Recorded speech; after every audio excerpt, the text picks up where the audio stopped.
শহরে সে ধার্মিক মানুষ বাস করত।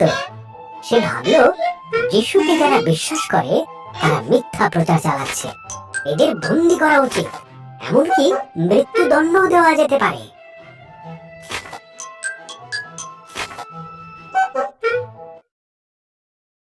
শাউল একদিন দামেস্কে যাচ্ছিল যিশুর অনুগামীদের বন্দী করতে।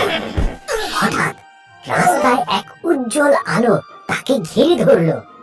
সে ঘোড়া থেকে পড়ে গেল আর একটি কণ্ঠস্বর শুনতে পেল, শাউল, তুমি আমার প্রতি এমন নিষ্ঠুর কেন?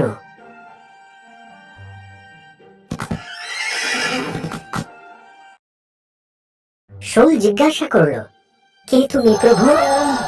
সেই কণ্ঠ উত্তর দিলেন, আমি যিশু, যার ক্ষতি তুমি করতে চাইছো।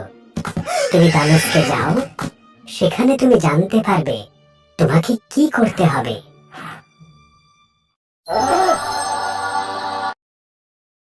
শাউল উঠে দাঁড়ালো, কিন্তু এখন সে অন্ধ। তার কিছু সঙ্গী তাকে দামেস্কে একটি বাড়িতে নিয়ে গেল। শাউল সেখানে 3 দিন অপেক্ষা করলো। তার কাছে খাদ্য বা পানীয় কিছুই ছিল না।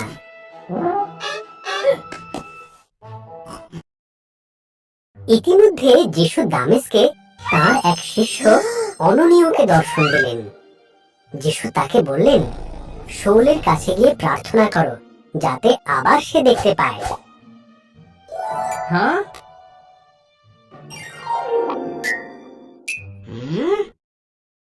অননীয় শুনে কাঁপতে কাঁপতে বলল, কিন্তু শাউল আপনার অনুগামীদের বন্দী করতে চেয়েছিল। যিশু বললেন, আমি জানি, তবু আমি চাই শাউল আমার কথা সাধারণ মানুষকে বলুক, সারা বিশ্বে প্রচার করুক আমার বাণী।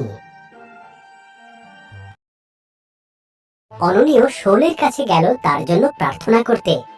সে শাউলকে বলল, প্রভু যিশু আমাকে তোমার কাছে পাঠিয়েছেন, যাতে তুমি আবার তোমার দৃষ্টিশক্তি ফিরে পাও। শাউল তখন তার হারানো দৃষ্টি ফিরে পেল। তখন সে বাপ্তিস্ম নিল।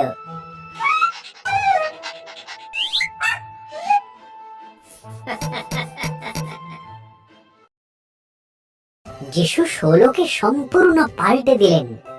আগে সে ছিল তার অনুগামীদের পক্ষে খুবই ক্ষতিকারক, কিন্তু এখন সে হলো মণ্ডলীর নেতা, যে সবাইকে প্রভু যিশুর সম্পর্কে বলতে লাগলো। তখন